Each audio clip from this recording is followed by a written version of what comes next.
7,000 रुपये पाण्यात गेले, 7,000 कोटी पाण्यात गेले, 7,000 कोटी पाण्यात गेले. हा माझा अपमान आहे, महाराष्ट्राचाच अपमान आहे. आता मी एक वाक्य हिंदीमध्ये बोललो.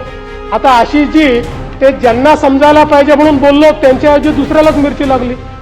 आता मुलींच्या बाबतीत सर्वात मोठं कारण आहे प्रेम प्रकरण. 46.32% केसेस मुलींच्या निघून जाण्याच्या किंवा या बेपत्ताच्या या प्रेम प्रकरणातल्या. साताऱ्यात सगळं आलबेल आहे. तुमच्या मनाप्रमाणे काही घडणार नाहीये. तुमच्या मनाप्रमाणे काही घडणार नाहीये. आम्ही भाऊ भाऊ एकत्रित आहोत.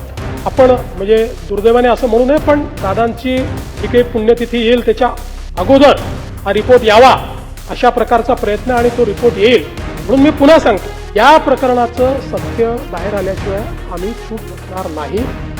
आणि आता हे जे महात्मा फुले कर्जमाफी योजनेतले जे लोक होते, ज्यांना 50,000 रुपयापर्यंत आपण म्हटलं होतं, त्यांनाही 2 लाखापर्यंत कर्जमाफी झाली. अध्यक्ष महोदय, अंतिम आठवडा प्रस्तावावर या ठिकाणी अतिशय जोरदार चर्चा झाली. काल रात्री 3:38 या सभागृहामध्ये चर्चा झाली. या चर्चेची सुरुवात सन्माननीय श्री रोहित पवारजी यांनी केली. त्यामध्ये सन्माननीय श्री सुरेश धसजी, सुनील प्रभूजी, कालिदास कोळंबकरजी, नरेंद्र भोंडेकरजी, जितेंद्र आव्हाडजी, गोपीचंद पडळकरजी, हेमंत ओगलेजी, आशुतोष काळेजी, कैलास पाटीलजी, मुरजी काका पटेल, डॉक्टर ज्योतिताई गायकवाड, हिरामण खोसकरजी, बाबासाहेब देशमुखजी, प्रतापदादा अडसड, विलास भुमरेजी, सचिन पाटीलजी, सिद्धार्थ खरातजी, प्रवीण दटकेजी, आनंद तिडकेजी, डॉक्टर किरण लहामटेजी, नारायण पाटीलजी, बाबाजी काळे, विक्रम पाचपुतेजी, अभिजित पाटीलजी, प्रवीण स्वामीजी, राजू तोडसामजी, अशा आणि त्याच्यानंतर अजून आहे यादी, श्री अनंत नरजी, संजय उपाध्यायजी, महेश सावंतजी, नानाभाऊ पटोलेजी, जयंतराव पाटीलजी, अशा एकूण 32 सदस्यांनी या ठिकाणी या चर्चेमध्ये सहभाग घेतला. प्रामुख्यानं कायदा आणि सुव्यवस्था, शेतकऱ्यांचे प्रश्न यावर ही चर्चा उपस्थित करण्यात आली होती आणि वेगवेगळ्या प्रकारचे मुद्दे मांडण्यात आले. काही मोलाच्या सूचना देखील या ठिकाणी करण्यात आल्या. खरं म्हणजे अध्यक्ष महोदय, परवा मी विधानसभेमध्ये भाषण केल्यानंतर अनेक लोकांना माझ्या भाषणाची मिरची लागली. पण अध्यक्ष महोदय, मी अतिशय स्पष्टपणे सांगितलं, मिसिंग लिंकवर जो काही त्या ठिकाणचा पूल आहे, केबल स्टेट ब्रिज आहे, त्या ठिकाणी जगातले सगळ्यात मोठे टनेल्स आहेत, याला एकही क्रॅक गेलेली नसताना, त्याचं काहीही नुकसान झालेलं नसताना 7,000 रुपये पाण्यात गेले, 7,000 कोटी पाण्यात गेले, 7,000 कोटी पाण्यात गेले. हा माझा अपमान आहे, महाराष्ट्राचाच अपमान आहे. खोट्या बातम्या पेरणं, अफवा पसरवणं हा महाराष्ट्राचा अपमान आहे. पण मी बोलता बोलता त्या ठिकाणी हिंदीमध्ये बोललो, भाडे के टट्टू. काही लोकांना त्याचे दुःख झालं आणि ते म्हणाले मुख्यमंत्र्यांनी सुसंस्कृत बोलायला पाहिजे होतं. म्हणून नानाभाऊ जाऊन मी अभ्यास केला आणि आता मी भाडे के टट्टू हे माझं वाक्य परत घेतो आणि त्याला सुसंस्कृतपणे भाटक गदर्भ म्हणतो. भाडे के टट्टू नाही, भाटक गदर्भ.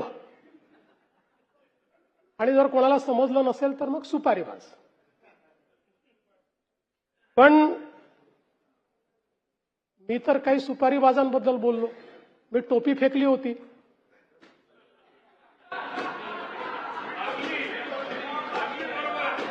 अनेकांना का लागली मला समजलंच नाही. अनेक लोकांना ती लागली. बरं ते जाऊ द्या. आता मी एक वाक्य हिंदीमध्ये बोललो. आता आशिषजी ते ज्यांना समजायला पाहिजे म्हणून बोललो, त्यांच्याऐवजी दुसऱ्यालाच मिरची लागली. आणि आमचे मिमिक्री आर्टिस्ट मला म्हणायला लागले हिंदीत का बोलले. पूर्ण भाषण मी मराठीतच केलं, पण मला काही अडचण नाही. ते आमचे मित्र आहेत आणि ते मित्र असल्यामुळे राजकारणात तर त्यांच्यापासून आम्हाला काही धोका नाही, पण आनंद आहे ते राजकारणात आहे. ते जर मिमिक्रीच्या क्षेत्रात गेले असते तर एकाही स्टँडअप कॉमेडियनला या ठिकाणी मार्केट राहिलं नसतं. काही हरकत नाही. आपण जरा विषयाकडे येऊ. आजही मिरची लागू शकते.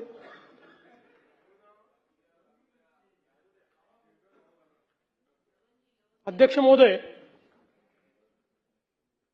खरं म्हणजे दरवेळेसच अंतिम आठवडा प्रस्ताव आपला कायदा आणि सुव्यवस्थेवर येतो. अनेक घटना सांगितल्या जातात, काही खऱ्याही असतात, काही थोड्या अतिरंजित देखील असतात. पहिल्यांदा सांगतो की ज्या विविक्षित घटना या ठिकाणी मांडलेल्या आहेत त्या प्रत्येक घटनेवर मी काही बोलणार नाही, पण त्याची नोंद घेतलेली आहे. त्या संदर्भातल्या नोट्सही माझ्याकडे आहेत. आवश्यक असेल तर त्या आमदारांना मी पाठवून देईल. त्या प्रत्येक घटनेच्या संदर्भात काय कारवाई झाली आहे हे आपण त्या ठिकाणी सांगणार आहोत. पण त्याचवेळी मला एक गोष्ट आपल्या निदर्शनास आणून द्यायची आहे की मी नेहमी असं मानणाऱ्यांपैकी आहे की कायदा आणि सुव्यवस्थेला उत्तर हे स्टॅटिस्टिक्सने देणं हे काही योग्य नाही आहे. हे पूर्वी पण म्हणायचो, मी विरोधी पक्षात असताना म्हणायचो, इतके वर्ष गृहमंत्री तरी म्हणतो. पण दुर्दैवाने या सभागृहामध्ये चुकीचं स्टॅटिस्टिक्स मांडलं जातं आणि मग महाराष्ट्रच कसं क्रमांक 1 वर आहे असं ज्यावेळेस सांगितलं जातं त्यावेळेस महाराष्ट्राची बाजू तर मला मांडावीच लागेल आणि म्हणून मला मग आकडेवारी या ठिकाणी द्यावी लागते. आणि म्हणून मला असं वाटतं की पहिल्यांदा तर आपण सगळ्यांनी लक्षात घेतलं पाहिजे की क्राईम रेट हा कसा मोजायचा असतो. प्रति 1 लाख लोकसंख्या मोजायचा असतो. तो जर ऍब्सोल्यूट क्राईम रेट मोजला जयंतराव तर नेहमीच उत्तर प्रदेश पहिल्या क्रमांकावर असेल आणि नेहमीच गोवा शेवटच्या क्रमांकावर असेल, कारण गोव्याची लोकसंख्याच 15 लाख आहे. आता 15 लाखात क्राईम होतील तर किती होतील. आणि म्हणून प्रति 1 लाख लोकसंख्येमध्ये आपण जर विचार केला तर देशातल्या राज्यांमध्ये आपण 7व्या क्रमांकावर आहोत, पहिल्या क्रमांकावर नाही आहोत. हे 7वं आहे हे काही खूप चांगलं असं मी म्हणणार नाही, पण विनाकारण आपल्याच राज्याला गुन्हेगारीत पहिला अशा पद्धतीनं सांगणं योग्य नाही. म्हणून या ठिकाणी सांगतो की आपण 7व्या क्रमांकावर आहोत.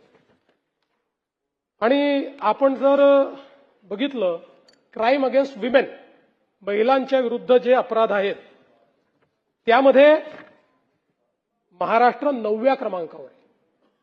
तिथेही पहिल्या क्रमांकावर आपण नाही. क्राईम अगेन्स्ट चिल्ड्रन म्हणजे लहान बालकांच्या विरुद्धचे गुन्हे यातही महाराष्ट्र 7व्या क्रमांकावर आहे, इथेही पहिल्या क्रमांकावर नाही. त्यामुळे मला असं वाटतं आपण जर बघितलं तर याच्यामध्ये जे काही रेपचे गुन्हे आहेत त्याच्यामध्ये महाराष्ट्र 17व्या क्रमांकावर आहे, 17. आणि मायनरच्या संदर्भात 15व्या क्रमांकावर महाराष्ट्र आहे. म्हणून मला असं वाटतं की या ठिकाणी जणू काही महाराष्ट्रामध्ये असं एकही घटना झाली तर त्याचं समर्थन नाही करताय. पण हे पण लक्षात घेतलं पाहिजे की इतर राज्यांच्या तुलनेमध्ये महाराष्ट्र आजही अधिक सुरक्षित आहे. महाराष्ट्र आजही कायदा पाळणारा अशा प्रकारचा आपला महाराष्ट्र आहे. आणि आपण जर आता क्राईमचं स्टॅटिस्टिक्स दिलं म्हणून सांगतो की मे 25 ते मे 26 अशी जर आपण तुलना केली तर त्याच्यामध्ये विनयभंग 374 ने कमी, दुखापत 187 ने कमी, जबरी चोरी 271 ने कमी, घरफोडी 295 ने कमी, चोरी 384 ने कमी आणि गुन्हे उघडकीस येण्याचं जे प्रमाण आहे तेही 2025च्या तुलनेत 3.12% वाढलंय, 82% ते पोहोचलेलं आहे. राज्यामध्ये प्रतिबंधात्मक कारवायांमध्ये देखील या संपूर्ण कालावधीत आपण मोठ्या प्रमाणात वाढ केली आहे. तडीपारी 534 ने वाढ, एमपीडीए 14 ने वाढ, मकोका 33 ने वाढ आणि मोठ्या प्रमाणात अग्निशस्त्र जप्त करणे 427 अशा पद्धतीनं आपण हे काम केलंय आणि आपण जर या ठिकाणी अपराध सिद्धीचा दर बघितला, हा सगळ्यात महत्वाचा आहे. कारण अध्यक्ष महोदय, गुन्हेगारावर वचक कधी राहील, तर गुन्हा एखादा आपण पकडल्यानंतर त्याची चार्जशीट दाखल केल्यानंतर कन्व्हिक्शन होणं हे अत्यंत महत्वाचं आहे. दुर्दैवाने आता हे आपल्या जुन्या कायद्यांमधलं कन्व्हिक्शन चाललंय, त्यामुळे फार अडचणी यात. नवीन कायद्यांनी खूप सोपं केलंय, स्पीड केलंय, पण जुन्या कायद्यांमध्ये हे कन्व्हिक्शन आपण करतो. तर आपण जर बघितलं तर कन्व्हिक्शन देखील मे 25 मध्ये 44.2% होतं, ते आता 52.6% गेलं आहे. पण महत्वाचं हे नाहीये, महाराष्ट्राने गेल्या 10 वर्षात काय केलं हे सांगतो. 2008 साली आपला कन्व्हिक्शनचा रेट हा 9.4% होता. 2011 साली 12 साली तो 9% होता, 9.4% होता. तिथपासून आपण सुरुवात केली आहे 9.4%पासून, आणि आता जयंतराव 9.4%वरून आपण 52.6%वर पोहोचलो आहोत.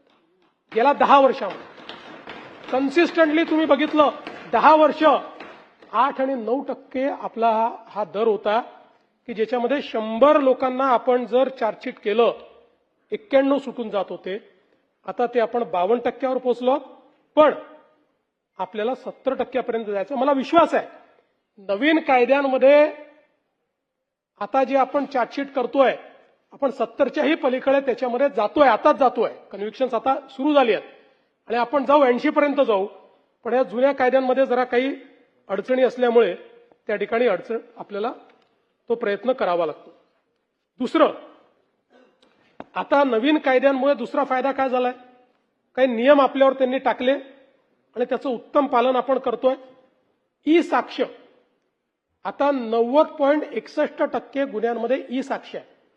ई साक्षीचा अर्थ काय आहे, आपल्याला माहिती आहे साक्षीदार होस्टाईल होतो. आता ई साक्षीमध्ये ज्या क्षणी आपण नोंदवतो त्या क्षणी ती साक्ष अपलोड होते आणि त्याचा कॅमेऱ्यावर साक्ष जे काही त्याचं हे आहे फिल्म, ती पण आपण अपलोड करतो. त्यामुळे आता दिलेली साक्ष ही ज्यावेळेस बदलायची आहे किंवा बदलतात किंवा होस्टाईल होतात, त्यावेळी जे चुकीच्या पद्धतीनं त्या ठिकाणी काम करतात आणि होस्टाईल होतात यांची संख्या एकदम कमी होईल. आणि मला असं वाटतं की विशेषतः गंभीर गुन्ह्यांमध्ये ही जी अडचण आपल्याकडे निर्माण होते ती अडचण या माध्यमातून दूर होईल. दुसरं, आपल्याकडे 2-2 वर्ष आपण चार्जशीट दाखल करत नव्हतो. आता 60, काही गुन्ह्यांमध्ये 60 दिवस करावं लागतात, काही गुन्ह्यांमध्ये 90 दिवसात करावी लागते. आता आपला हा जो रेट आहे हा 50%पर्यंत पोहोचलाय. म्हणजे 50% केसेसमध्ये आपण 60 ते 90 दिवसामध्ये चार्जशीट दाखल करतो. पण त्याच वेळी लैंगिक गुन्ह्यामध्ये मात्र दोषारोप पत्र 90% गुन्ह्यांमध्ये आपण 60 दिवसाच्या आत त्या ठिकाणी दोषारोप पत्र दाखल करतो. आणि आता नवीन कायद्याने एक अजून चांगलं केलं की जे गंभीर गुन्हे आहेत, अटकजन्य 7 वर्षाच्या वरचे जेवढे गुन्हे आहेत, या गुन्ह्यांमध्ये फॉरेन्सिक टीमला स्पॉटवर जावं लागतं. फॉरेन्सिक व्हॅन घेऊन आणि फॉरेन्सिक एव्हिडन्स तिथनं जमा करावा लागतो. ही पण एक अतिशय चांगली सुधारणा झाली आहे की ज्याच्यामुळे आपल्याला माहिती आहे ह्युमन एव्हिडन्स हा खोटं बोलू शकतो, पण फॉरेन्सिक, टेक्निकल, डिजिटल, इलेक्ट्रॉनिक हे एव्हिडन्स कधीच खोटं बोलत नाही. आता जवळपास अशा गुन्ह्यांमध्ये 91.9% म्हणजे जवळपास 92% गुन्ह्यांमध्ये अशा प्रकारच्या आता स्पॉटवर न्यायवैद्यक शास्त्र तज्ज्ञांची भेट होते, त्याच ठिकाणी पुरावे गोळा होतात आणि ब्लॉकचेन पद्धतीने ते पुरावे स्टोअर आपण करतो की जेणेकरून त्याच्यामध्ये टॅम्परिंग करता येणार नाही. फिर्यादीला मालमत्ता परत करण्याचं प्रमाणही या कायद्यांमुळे वाढलंय. कारण पूर्वी फिर्यादीला खूप कोर्टात जावं लागायचं, काय काय करावं लागायचं, या कायद्याने तेही सोपं केलेलं आहे. त्यामुळे 76.14% आता फिर्यादीला मालमत्ता त्या ठिकाणी परत मिळण्याचं प्रमाण त्या ठिकाणी वाढलेलं आहे. आता आपण जर महिलांविरोधातले गुन्हे जर बघितले तर आपल्याला माहिती आहे की 2013 पासून सातत्याने या गुन्ह्यांमध्ये वाढ होते आणि वाढ होण्याचं कारण असं आहे की गुन्ह्यांचं रजिस्ट्रेशन फ्री झालेलं आहे आणि 2013च्या अमेंडमेंटमुळे एक स्टेप वरचा गुन्हा झालाय. म्हणजे पूर्वी ज्याला छेडखानी म्हणायचो तो आता रेप मानला जातो. अशा पद्धतीने एक एक स्टेप वर झालेला आहे आणि म्हणून या गुन्ह्यांमध्ये म्हणजे मी नेहमी असं सांगतो की एक समाधान याच्यात आहे. पूर्वीही कदाचित गुन्हे घडत होते, परंतु घरच्यांच्या किंवा जे काही समाज आहे त्याच्या दबावाखाली या ठिकाणी त्या संदर्भातलं रजिस्ट्रेशन केलं जात नव्हतं. आता रजिस्ट्रेशन मोठ्या प्रमाणात वाढलेलं आहे आणि याचं कारण माहिती आहे. याच्यामध्ये जर आपण बघितलं तर आता 2026च्या पर्यंत जे आपण काही विश्लेषण केलं तर याच्यामध्ये जुने सगळे गुन्हे बलात्कारांच्या गुन्ह्यांमध्ये 4434 प्रकरणात ओळखीचे आरोपी आहेत आणि फक्त 5 प्रकरणांमध्ये अनोळखी आरोपी आहेत. या ओळखीच्या आरोपींमध्येही नातेवाईकांचं प्रमाण हे सर्वाधिक आहे. म्हणून पूर्वीच्या काळामध्ये समाजाचं प्रेशर असायचं, घरच्यांचं प्रेशर असायचं की गुन्हा दाखल करू नका. आज ते गुन्हे दाखल करतायत आणि हे चांगलं आहे. 99.89% या गुन्ह्यामधले गुन्हेगार ओळखीचे आहेत. आणि म्हणून मला असं वाटतं की याला दोन्ही पद्धतीनं पाहता येईल. गुन्हे वाढतायत असंही पाहता येईल, पण त्याच वेळी समाज जर सुधारायचा असेल तर हे जे हायडिंग बिलो द कार्पेट आपण म्हणतो, दाबून ठेवा, सांगू नका, घराची इज्जत, हे जर संपलं आणि त्या घरच्याही लोकांना किंवा ओळखीच्या लोकांना लक्षात आलं की असे गुन्हे दाखल होत आहेत तर कदाचित यामध्ये मोठा परिणाम होईल. दुसरं, याच्यामध्ये नवीन कायद्याने 60 दिवसाच्या आत आपल्याला चार्जशीट दाखल करायला सांगितली आहे. मला सांगताना आनंद वाटतो की आता मे 2026 अखेर चार्जशीट 7 दिवसात 60 डेजमध्ये दाखल होण्याची जी काही आपली पर्सेंटेज आहे ते 99.48% आहे. म्हणजे जवळपास एखाद दुसरा गुन्हा सोडला तर सगळ्या गुन्ह्यांमध्ये 60 दिवसाच्या आत चार्जशीट त्या ठिकाणी चाललेली आहे. एक मुद्दा परत या ठिकाणी महिला आणि मुलींच्या बेपत्ता होण्याचा जो नेहमी आपल्याकडे चर्चेला येतो, नानाभाऊ आपण पण काही बोललात त्या संदर्भात, त्यातही मी सांगतो मुद्दाम, कारण मी अनेक वेळा सांगितलं की याचं विश्लेषण जे आहे इयर ऑन इयर नाही करतायत. 2-2, 3-3 वर्षांनी ते आपल्या घरी येतात, सापडतात आणि म्हणून 2021 ते 26 असा एकत्रित आकडा तुम्हाला सांगतो. 2021 ते 26 बेपत्ता झालेल्या, आपल्याला माहिती आहे की याच्यातही सुप्रीम कोर्टाच्या आदेशामुळे कुठल्याही कारणानं ती घरून निघून गेली तरी बेपत्ता आणि किडनॅपिंग अशा प्रकारचाच गुन्हा आपल्याला दाखल करावा लागतो. दुसरा गुन्हा दाखल करता येत नाही. तर आपण जर बघितलं तर 2021 पासून 26 पर्यंत बेपत्ता झालेल्या महिला 2,34,811, त्यापैकी शोध लागल्या आणि आपल्या घरी पोहोचलेल्या महिला 2,17,758, म्हणजे 93% महिला यातल्या या घरी पोहोचल्या. आणि हे जे 21 ते 26 सांगतोय, 25 आणि 26च्या 27-28 पर्यंत येतातच, सापडतातच. फारच कमी अशा होतात की ज्या आपल्याला सापडत नाहीत. आणि यातही आपण जर बघितलं तर विशेषतः 23 ते 26च्या काळातलं विश्लेषण आपण केलं की कारणं काय असतात. आता मुलींच्या बाबतीत सर्वात मोठं कारण आहे प्रेम प्रकरण. 46.32% केसेस मुलींच्या निघून जाण्याच्या किंवा या बेपत्ताच्या या प्रेम प्रकरणात नाहीत. 20% कौटुंबिक वादात नाहीत. 2.81% मानसिक तणावात नाहीत. बाकी मग छोटे छोटे आहेत. आणि अपहरणाच्या ज्या केसेस आहेत एकूण या सगळ्या याच्यात त्या केवळ 5.25% आहेत. ओन्ली 5.25%. मुलांच्या बाबतीत कारणं थोडी वेगळी आहेत. प्रेम प्रकरणं 9.12% आहे आणि कौटुंबिक वाद ह्या 32% आहे मुलांच्या बाबतीत. आणि मग बाकी सगळे आहेत. मुलांच्या बाबतीत अपहरण 4.47% आहे. आणि म्हणून आपण जर बघितलं तर कदाचित ही आकडेवारी मिसलिडिंग वाटते. आता जर एखाद्याला सांगितलं की 3 वर्षामध्ये 2 लाखाच्या वर अपहरण झालं किंवा त्या ठिकाणी बेपत्ता झाल्या तर असं वाटतं काय चाललंय. पण ज्यावेळेस परत येण्याचा रेट आपण बघतो त्यावेळी लक्षात येतं की दुर्दैवाने समाजामधली अडचणी आहेत त्या आपल्याला समजून घ्याव्या लागतील. समाजामधले हे प्रॉब्लेम्स आपल्याला समजून घ्यावे लागतील. आज ऑपरेशन मुस्कानच्या माध्यमातून 43,591 बालकांचा शोध हा आपल्या पोलिसांनी या ठिकाणी लावला आणि त्यांना घरी नेलाय, घरापर्यंत पोहोचवलेलं आहे. या ठिकाणी आपण फास्ट ट्रॅकच्या संदर्भात देखील अनेक विषय मांडले. खरं म्हणजे नरसापूरच्या घटनेचा तर आपण उल्लेख केलाच.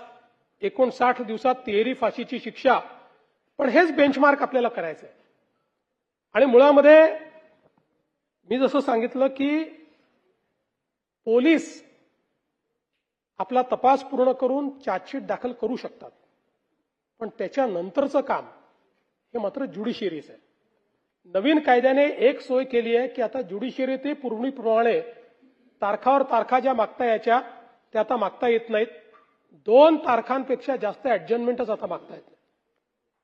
आणि मुळामध्ये अनेक फास्ट ट्रॅक कोर्ट अजून डेझिग्नेट व्हायचे आहेत. त्यामुळे या संदर्भात जोपर्यंत राज्य सरकार आणि न्यायालय एकत्रितपणे एफर्ट करणार नाही तोपर्यंत सगळ्या केसेसमध्ये आपली जी अपेक्षा आहे 2 महिन्यात 3 महिन्यात निकाल यावा ती येणं कदाचित कठीण आहे.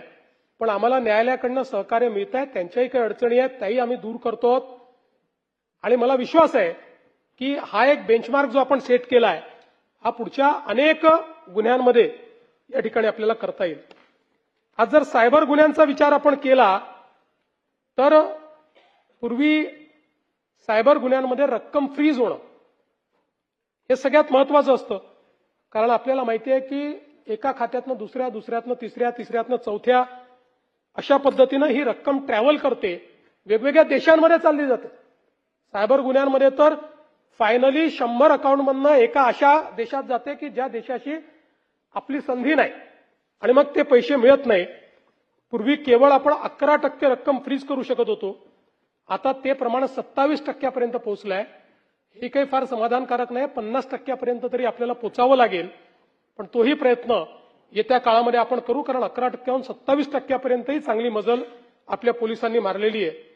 आणि जवळपास जून 2026 या काळात, जानेवारी ते जून 2026 या काळात 439 कोटी रुपये हे अशा प्रकारच्या फ्रॉडचे फ्रीज करण्याचं काम हे आपल्या पोलिसांनी या ठिकाणी केलेलं आहे.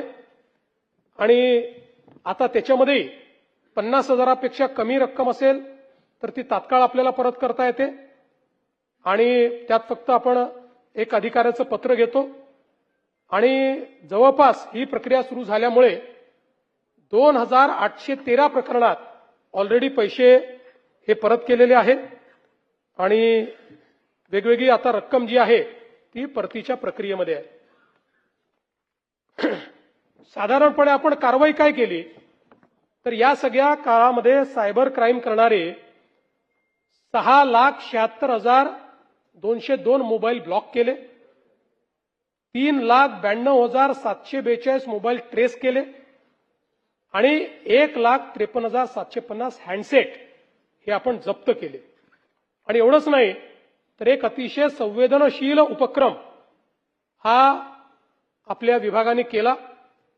आपल्याला कल्पना आहे की अनेक वेळा लोक फेसबुकवर किंवा वेगवेगळ्या समाज माध्यमांवर आम्ही आत्महत्या करतोय, आम्ही निराश आहोत, अशा प्रकारच्या पोस्ट आल्या की त्याची मेटासोबत आपण करार करून त्याचा अल्गोरिदम तयार केलाय आणि अशा पोस्ट आल्याबरोबर ते आपल्याकडे येतात आणि त्यांचं काउन्सिलिंग आपण करतो.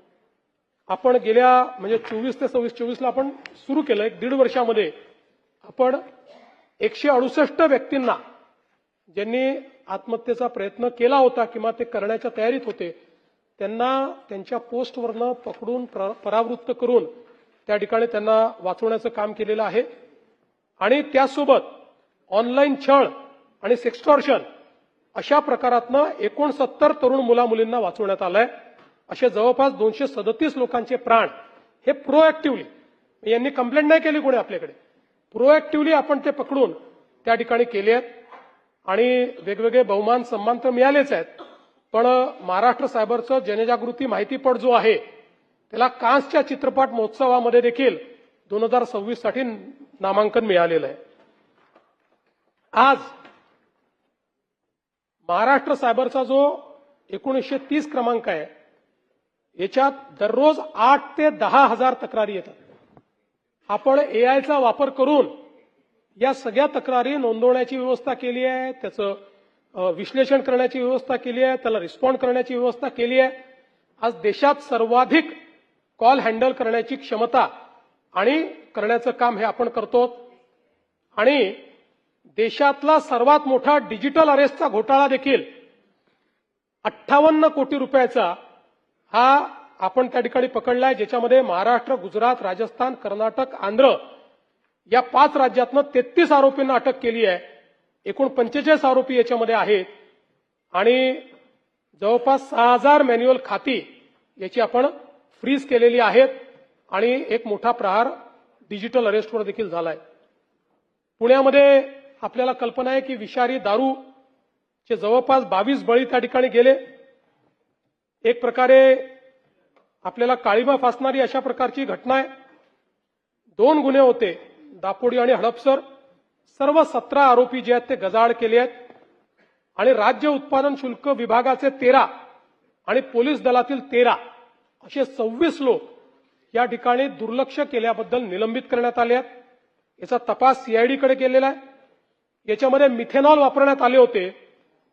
अनेक ठिकाणी छापे टाकून जवळपास 5929 किलो मिथेनॉलचा साठा हा जप्त करण्यात आला आहे. आणि आता निश्चितपणे आपण घटनेवर कारवाई तर करतो, पण त्यातनं काही शहाणपणी शिकलो पाहिजे. या दृष्टीनं मिथेनॉल जे आहे या संदर्भात त्याचं बॅकवर्ड ट्रॅकिंग कसं करायचं या संदर्भातला प्रयत्न आपण सुरू केलाय. सर्व पोलीस ठाण्यांना प्रतिबंधात्मक कारवाईच्या सूचना दिल्या आहेत आणि मोठ्या प्रमाणात या ठिकाणी आता खबऱ्यांचं जाळं हे पक्क करण्याकरता 5% बक्षिसाची रक्कम देण्याचा निर्णय आपण केलेला आहे. आणि मोठ्या प्रमाणात भरारी पथकं ही आपण तयार केली आहे. टोल फ्री नंबर जो आहे तो आपण दिलाय, व्हॉट्सअप क्रमांक दिलाय आणि जे लोक माहिती देतील त्यांची आयडेंटिटी ही त्या ठिकाणी कोणासमोर ओपन होणार नाही अशा पद्धतीनं आपण काम केलंय. आज आपल्यासमोर एक अजून सगळ्यात महत्वाचा जर काही चॅलेंज असेल तर तो आहे अंमली पदार्थांचा. जवळपास मे 2025 अखेर आपण 302 कोटीचा मुद्देमाल जप्त केला होता. मे 2026 अखेर 411 कोटीचा मुद्देमाल जप्त केलेला आहे. सगळ्यात महत्वाचं की याची जी आंतरराष्ट्रीय सिंडिकेट आहे त्याचा जो सगळ्यात प्रमुख आहे सलीम डोला, आंतरराष्ट्रीय तस्कर, जो एमडीचं सिंडिकेट चालवायचा, मुंबई पोलिसांनी एनसीबीच्या मदतीने त्याला परदेशातनं अटक केली आहे. त्याच्यावर 13 गुन्हे आहेत. सलीम डोला, मोहम्मद सलीम, मोहम्मद सुहेल शेख, ताहेर सलीम डोला, मुस्तफा मोहम्मद कुब्बावाला हे सगळे परदेशातनं ऑपरेट करणारे आता त्या ठिकाणी पकडून आणले आहेत. आणि यांच्याकडनंही खूप चांगल्या प्रकारची माहिती मिळाल्यामुळे मोठ्या प्रमाणात फॉरवर्ड आणि बॅकवर्ड लिंकेजेसची माहिती मिळाली आहे. त्याच्यावर कारवाई करून बरेच अशा प्रकारचे युनिट्स हे देखील आपल्याला उद्ध्वस्त करता आली आहेत. यांना दुबईवरनं पकडून आणलंय. यांनी सांगली, कर्जत, अकोला, भोपाळ, म्हैसूर आणि हैदराबाद या ठिकाणी एमडीचे कारखाने उघडले होते आणि जवळपास 256 कोटी रुपयाचा माल हा यांच्याकडनं या ठिकाणी जप्त झालेला आहे. आणि एक महत्वाचं रॅकेट हे आपल्या मुंबई पोलिसांनी उद्ध्वस्त केलंय. मोठ्या प्रमाणात जनजागरणाचं कामं देखील आपण करतो. 4 लाखपेक्षा अधिक विद्यार्थ्यांपर्यंत पोहोचतो. ड्रग फ्री मुंबई अशा प्रकारचा आता एक जाणीव जागृती करता मोठा कार्यक्रम आपण हातामध्ये घेतलेला आहे की ज्या माध्यमातून मुलांमध्ये ड्रग्सच्या संदर्भात अवेअरनेस तयार करण्याचा प्रयत्न आपण करतो. आणि विशेषतः एक 360 डिग्री अप्रोच या संदर्भातला आता केंद्र सरकारने देखील घेतलेला आहे सगळ्या राज्यांच्या सोबत, ज्याच्यामध्ये आता केवळ एक गृह विभाग नाही, राज्याच्या 20 विभागांना या ड्रग फ्री अभियानाच्या अंतर्गत वेगवेगळी जबाबदारी ही वाटून दिलेली आहे. कारण आपल्याला माहिती आहे एमडी तयार कसं होतं, ते तयार होण्याकरता जे काही केमिकल्स आहेत ते सगळे केमिकल्स फूड अँड ड्रग डिपार्टमेंटच्या अंतर्गत असतात किंवा मेडिकल एज्युकेशनच्या अंतर्गत असतात. त्यामुळे सगळ्या विभागांचं कोऑर्डिनेशन करून आणि या सगळ्या विभागांना त्या ठिकाणी कामं वाटून दिलेली आहेत आणि डी ॲडिक्शन पासनं तर जाणीव जागृतीपर्यंत अशा प्रत्येक विभागाला काम दिलेलं आहे. मोठ्या प्रमाणात केंद्र सरकार आणि सगळी राज्य सरकार आता या संदर्भातलं जे काही काम आहे ते करणार आहे. जवळपास मी आपल्याला सांगितलं होतं की पोलीस जर दोषी आढळले तर त्यांना आपण बडतर्फ करू, आपण निलंबित करू, पण निलंबित करून थांबणार नाही तर बडतर्फ करू. जवळपास या ठिकाणी 24 पोलीस निलंबित केले आणि आता 18 पोलीस त्यातले बडतर्फ केलेले आहेत. हे जे एनडीपीएसचे खटले आहेत हे देखील अतिशय स्लो चालतात, त्याचाही ते फायदा घेतात आणि म्हणून आता त्याही करता विशेष न्यायालय स्थापण्याचा निर्णय घेण्यात आलाय आणि हायकोर्टाकडे ती आपली परमिशन गेलेली आहे. त्याला लवकरच परमिशन मिळेल, ज्यामध्ये मुंबईमध्ये 4 आणि ठाण्यामध्ये 1 विशेष एनडीपीएस न्यायालय. आता याला मान्यता मिळाली आहे, हे लवकर सुरू होईल, अंतिम टप्प्यात आहे. नागपूर इथे एक न्यायालय स्थापन करण्याच्या संदर्भात आता हायकोर्टाकडे पेंडिंग आहे, त्याची परमिशन मिळाल्याबरोबर तेही करू आणि त्यानंतर प्रयत्न आपला असा आहे की प्रत्येक विभागामध्ये पहिल्या टप्प्यामध्ये अशा प्रकारचे एनडीपीएसचे विशेष न्यायालय हे आपल्याला त्या ठिकाणी तयार करायचे आहेत. पोलीस विभागाच्या आधुनिकीकरणाकरता 733 कोटी रुपयाचा प्रस्ताव आपला केंद्र सरकारने मान्य केलेला आहे, ज्यात 60% पैसे केंद्राचे, 40% आपण देणार आहोत. 6 महिन्यात आपण याची कारवाई करणार आहोत. त्यानंतर अजून निधी देण्याचं त्यांनी मान्य केलंय. यामध्ये विशेषतः सागरी सुरक्षा, अंमली पदार्थ तस्करी, दहशतवाद शक्तींना आळा, परदेशी घुसखोरीला आळा, गुन्हे कार्यपद्धती, सायबर सुरक्षा, माहिती संकलन या सगळ्या गोष्टींमध्ये एआयचा वापर याच्यावर भर दिलेला आहे. अत्याधुनिक शस्त्र, विशेष वाहने, हॉवरक्राफ्ट, स्पीड बोट, फ्लोटिंग जेटी, ड्रोन, रडार, ट्रान्सपॉन्डर, दळणवळण यंत्रणा, तंत्रज्ञानाची जोड अशा सगळ्या गोष्टींकरता याच आपण अधिवेशनामध्ये या पुरवणी मागणीला मान्यता देखील दिलेली आहे.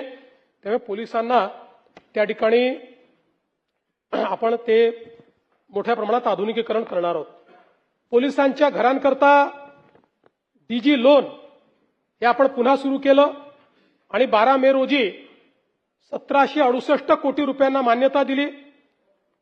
जवळपास 5115 पोलिसांना 1759 कोटी रुपये वितरित केलेले आहेत आणि यासोबत मोठ्या प्रमाणात आपल्या पोलीस गृहनिर्माणच्या माध्यमातून जवळपास 9762 निवासस्थानं जी आहेत यांची कामं चाललेली आहेत आणि जवळपास 447 निवासस्थानांच्या निविदा या प्रसिद्ध झाल्या आहेत आणि 14,000 निवासस्थानं ही त्या ठिकाणी विविध टप्प्यावर आहेत. आमचे कालिदासजी कोळंबकर सातत्याने आहेत ते त्यांना माहिती आहे मी भाषण करणार आहे, त्यामुळे ते जाणार नाही. पोलिसांच्या मालकीच्या घरांचा प्रश्न मांडत असतात. आपण बीडीडी चाळीमध्ये पोलिसांना मालकीची घरं दिल्यापासनं मोठ्या प्रमाणात इतरही पोलिसांना वाटतं की तितके वर्ष आमचे झाले आहेत, आम्हालाही दिलं पाहिजे. त्या संदर्भात काही कोर्टाच्या केसेस देखील आहेत, पण किमान टप्प्याटप्प्याने पोलिसांना काही प्रमाणात तरी आपल्याला मालकी हक्काची घरं कशी देता येतील, जसं आपण डीजी लोन दिलंय ते लोन मालकी हक्काचं घर घेण्याकरताच दिलंय. या संदर्भात कालिदासजी आम्ही पुढच्या 7 दिवसामध्ये एक उच्चस्तरीय समिती नेमतो आहोत. या समितीला आम्ही 3 महिन्याचा कालावधी देणार आहोत आणि 3 महिन्यामध्ये या समितीच्या माध्यमातून आपल्याला काय पोलिसांना मालकीची घरं देण्याकरता वेगवेगळ्या काय योजना करता येतील या संदर्भातला प्रयत्न आपण निश्चितपणे करू. पोलीस कुटुंब आरोग्य योजना याच्यामध्ये जवळपास 112 कोटीचा आपण लाभ दिलाय आणि 2023 नंतर 61 नवीन अशा प्रकारची पोलीस ठाण्यांची निर्मिती केली आहे। एक अजून महत्वाचा निर्णय आपण घेतलाय। मुंबईमध्ये आपल्याला माहिती आहे की सगळ्यात मोठं पोलीस दल मुंबईत आहे आणि मुंबईच्या पोलीस दलांकरता घरांचा प्रश्न तर आहेच, पण अस्तित्वात असलेली जी घरं आपण अलॉट केली आहे त्यातली ही 90% घरं जी आहेत ती छोटी आहेत, म्हणजे त्यांना जी देय घरं आहेत त्या देय घरांच्या एवढी ती घरं नाही आहेत, काहीतर आपल्याला माहिती आहे फार जुनी घरं आहेत। आणि म्हणून आपण आता एक प्रकल्प हातामध्ये घेतलेला आहे की ज्याच्यामध्ये पोलीस दलातील अधिकारी अंमलदार यांच्यासाठी जी काही शासकीय घरं आहेत ती निर्माण करण्याच्या संदर्भात आम्ही मुंबईमध्ये पोलिसांची सगळी भूखंड शोधून काढली। अनेक चांगली मोक्याची भूखंड होती ती सगळी शोधून काढली आणि त्याच्यामध्ये जवळपास 74 महत्वाची मोक्याची भूखंड आपल्याला सापडलेली आहेत। या ठिकाणी जवळपास 40,000 शासकीय पोलिसांची निवासस्थानं तयार करण्याचा निर्णय हा मुंबईमध्ये आपण घेतलेला आहे। आणि त्यासोबत मुंबईतले पोलीस ठाणे जे आहेत त्यांची अवस्था आपल्याला कल्पना आहे की कशा पद्धतीची आहे। यामध्ये जवळपास 93 सुसज्ज एकसारखे म्हणजे चांगल्या पद्धतीनं सगळ्या सोयी असतील असे नवीन पोलीस स्टेशन्स देखील मुंबईमध्ये बांधण्याचं या प्रकल्पाच्या अंतर्गत आपण या ठिकाणी प्रस्तावित केलं आहे। एकूणच अध्यक्ष महोदय, या ठिकाणी आता पोलिसांच्या घरांच्या संदर्भात अजून पुष्कळ माहिती आहे, पण बराच अजून गोष्टी बोलायच्या असल्यामुळे सगळी माहिती मी देत नाही। एक नार्कोटिक्सच्या संदर्भात अजून मला महत्वाची गोष्ट या ठिकाणी सांगायची आहे की ह्याच्यामधलं सगळ्यात महत्वाचं केमिकल आहे ब्रोमोफोर मिथाइल प्रोपिओफेनॉल। ब्रोमोफोर मिथाइल प्रोपिओफेनॉल आता हे केमिकल जे आहे एमडी बनवण्याकरता सगळ्यात महत्वाचं हे केमिकल आहे, पण हेच केमिकल आपल्या narcotic drugs and psychopathic substances psychotropic substances act जी आहे त्या ऍक्टच्या अंतर्गत याचा समावेश नव्हता। त्याचाच फायदा एमडी बनवणारे लोक घेत होते आणि म्हणून आता आपण हा निर्णय करून हे जे ब्रोमोफोर मिथाइल प्रोपिओफेनॉन आहे याला नुकतंच narcotics drugs and psychotropic substances regulation and amendment order 2026 अंतर्गत कंट्रोल्ड सबस्टन्स म्हणून शेड्यूल ए मध्ये टाकलेला आहे। यामुळे एमडीच्या या सगळ्या व्यवहाराला मोठ्या प्रमाणात आळा बसेल आणि विशेषतः ऑनलाईन याचा मोठ्या प्रमाणात सप्लाय होता त्यालाही आपल्याला आळा करता येईल आणि त्याची सप्लाय चेन जी आहे ती आपल्याला दूर करता येईल। एक अजून महत्वाची गोष्ट आहे ती म्हणजे एपीके फाईल। जे लोक अँड्रॉइड यूज करतात त्यांना एपीके फाईल पाठवली जाते आणि एपीके फाईल तुम्ही जर डाउनलोड केली, काही पाठवतात, तुम्हाला आवडेल असं काही पाठवू शकतात ते, किंवा एखादा योजना पाठवू शकतात। ती एपीके फाईल चुकूनही डाउनलोड केली की तुमच्या अँड्रॉइडचा पूर्ण कंट्रोल कंप्लीट 100% त्यांच्याकडे जातो आणि त्याच्यावर ते काही त्या ठिकाणी करू शकतात। त्यामुळे महानगर गॅस लिमिटेडच्या नावाने संदेश पाठवून अनेक लोकांना त्या ठिकाणी फसवण्याचा प्रयत्न झाला आणि यामध्ये जवळपास 43 कोटी रुपयाची आर्थिक फसवणूक ही लोकांची झाली। यामध्ये आपण गुन्हा नोंदवला आणि 6 आरोपींना झारखंड आणि बिहारमधून आपण त्या ठिकाणी पकडून आणलं। जवळपास 11 मोबाईल फोन, 1 लॅपटॉप असं आपण त्यास आणि त्या एकूण त्याच्यामध्ये 8,609 पीडितांचे मोबाईल नंबर मिळाले, म्हणजे 8,609 पीडितांचं सगळं त्यांच्याकडे होतं। त्यांचं बँक खातं, एटीएम क्रमांक, pin number, CVV number, UPI ID सगळं त्यांनी फोनवरून हस्तगत केलं होतं। त्यामुळे माझी सगळ्यांना विनंती आहे की काही आपल्याला आलं तर ते डाउनलोड करायची इच्छा झाली तरी ते खरं आहे की खोटं आहे पाहिल्याशिवाय डाउनलोड करू नका। अनोळखी नंबरवरनं आलेलं काही डाउनलोड करू नका। अख्खा अँड्रॉइड फोन हा त्या ठिकाणी हॅक करता येतो, अशा प्रकारच्या एपीके फाईल्स तयार झालेल्या आहेत। नाही असं नाही आहे, त्याच्यातही आता काही नवीन हे येत आहेत, काय म्हणतात हा अँटीव्हायरस काही येत आहेत किंवा काही येत आहेत, ते जर करून टाका.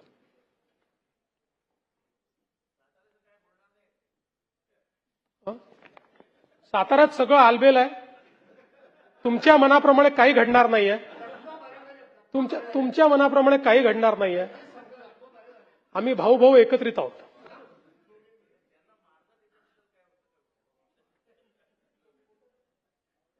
कोणी कोणाला मारलेलं नाही. अध्यक्ष महोदय, एक अत्यंत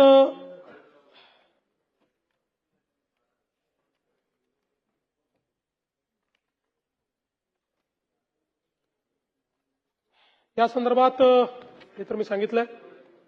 अध्यक्ष महोदय, आता आपण पोलीस दलामध्ये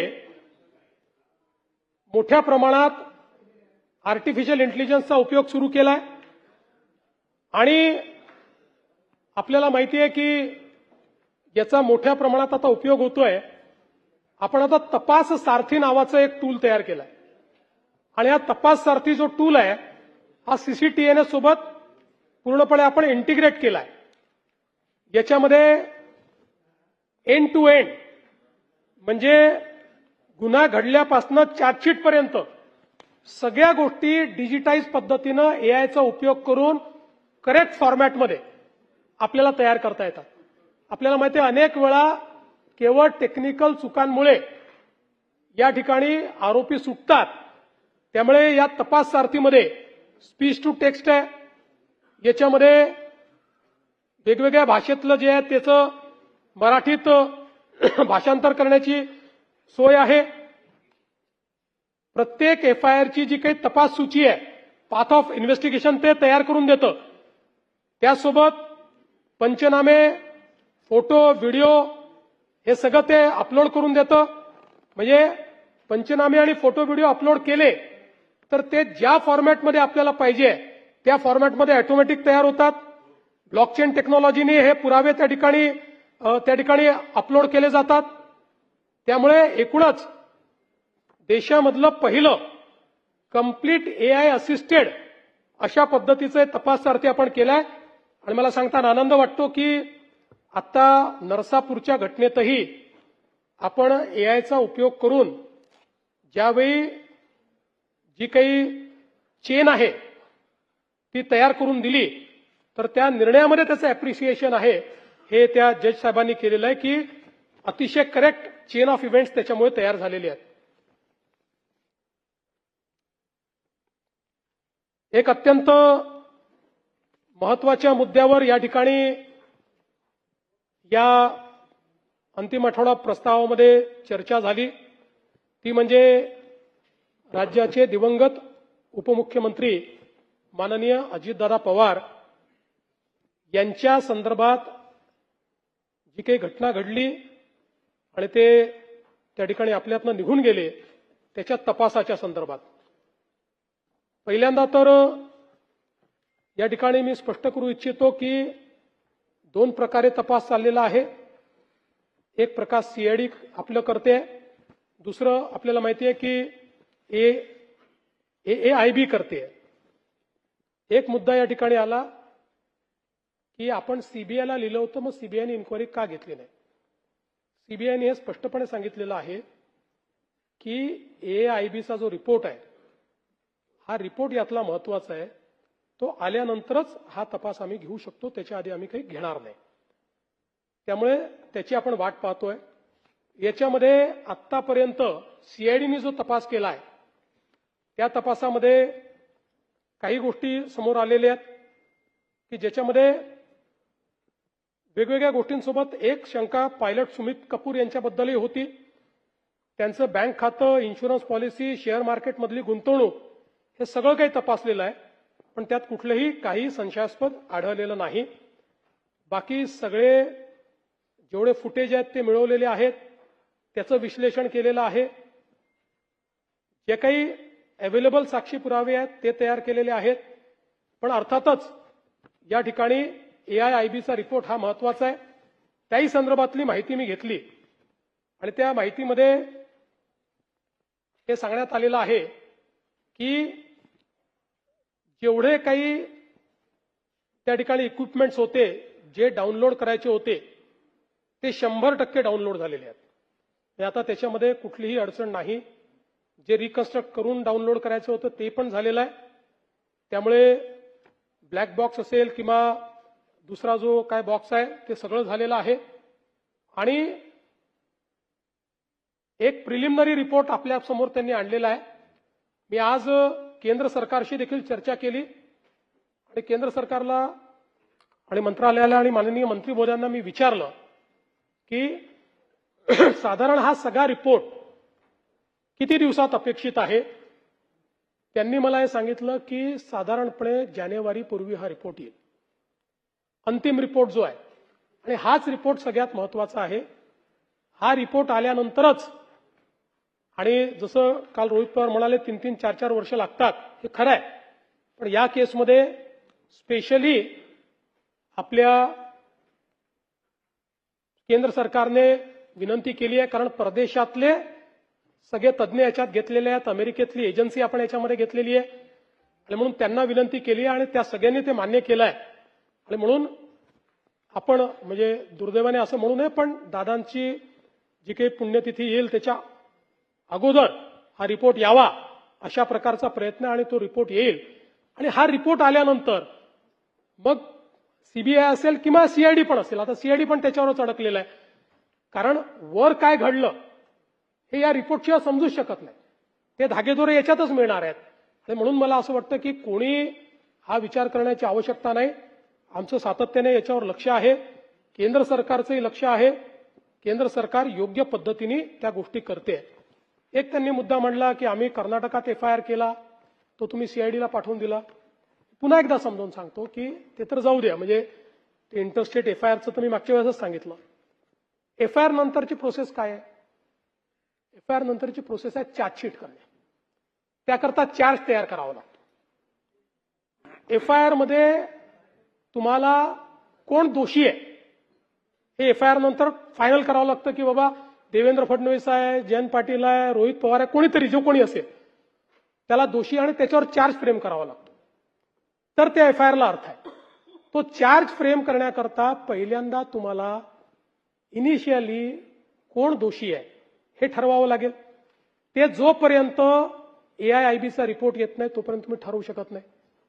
आणि म्हणून हा जो काही या ठिकाणी म्हणजे तुम्हाला वाटतं तुम्ही पायलटवर करा म्हटलं, तो रोहित काय नाव त्याचं, तो कंपनीचा मालक त्याच्यावर करा म्हटलं, तुम्हाला त्याच्याकरता ही प्रिलिमिनरी इन्क्वायरी लागेल ना. आणि प्रिलिमिनरी जो काही आता जो पहिला रिपोर्ट आला त्याच्या आधारावर करता येतं का? नाही करता येत. त्यामुळे फायनल रिपोर्ट तुम्हाला यावा लागेल. भावना महत्वाचीच आहे, पण शेवटी कायदा भावनेने चालत नाही. उद्याला कोर्टात गेला, कोर्टातनं 1 मिनिटात कोर्ट सांगेल की असं कसं तुम्ही केलं, आणि मग चपराक बसेल आपल्याला.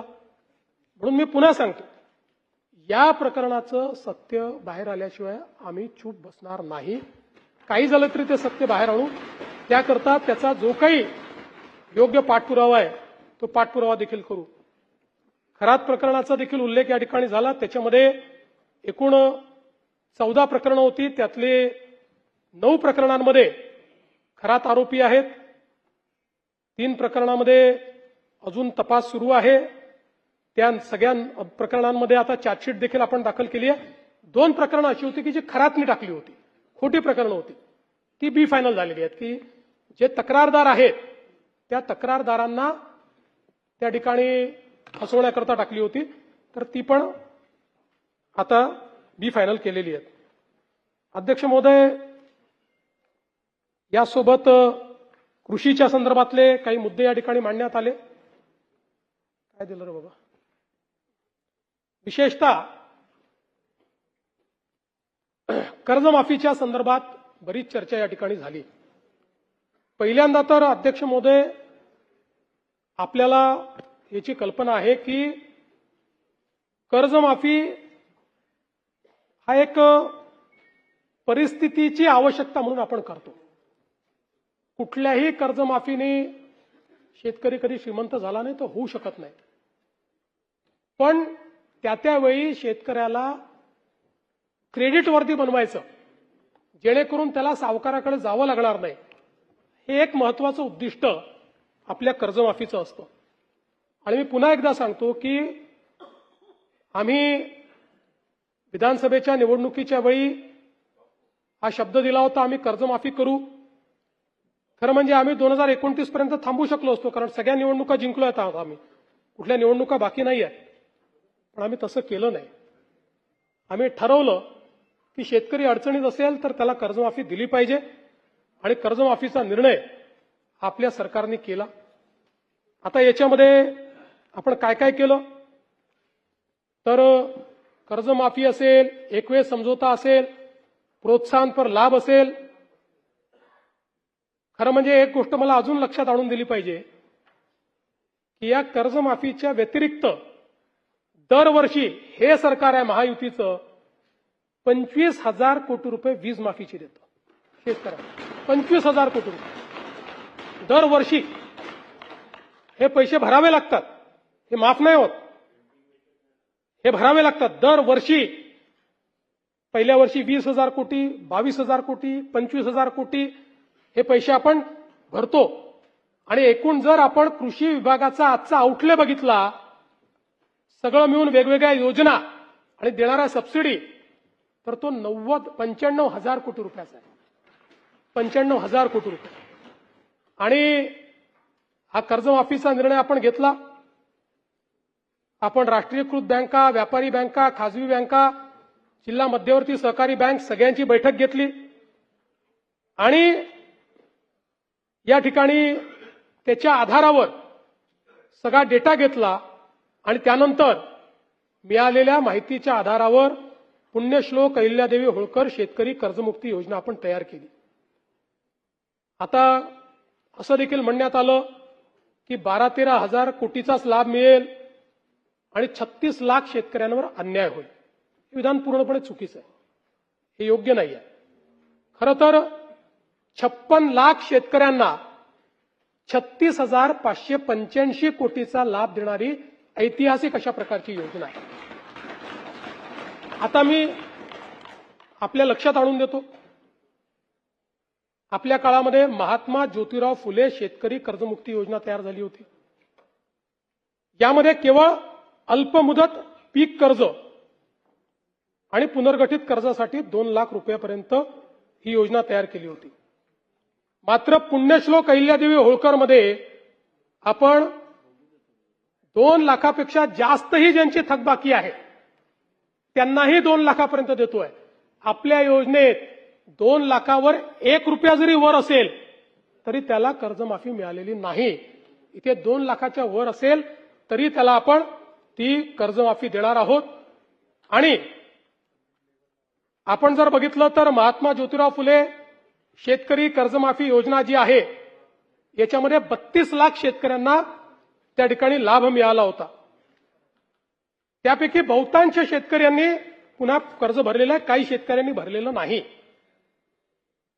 आणि म्हणून आपण ज्यावेळेस कर्जमाफीच्या संदर्भात निर्णय करायला घेतला त्यावेळी आपण एक प्रवीण परदेशींची कमिटी तयार केली होती.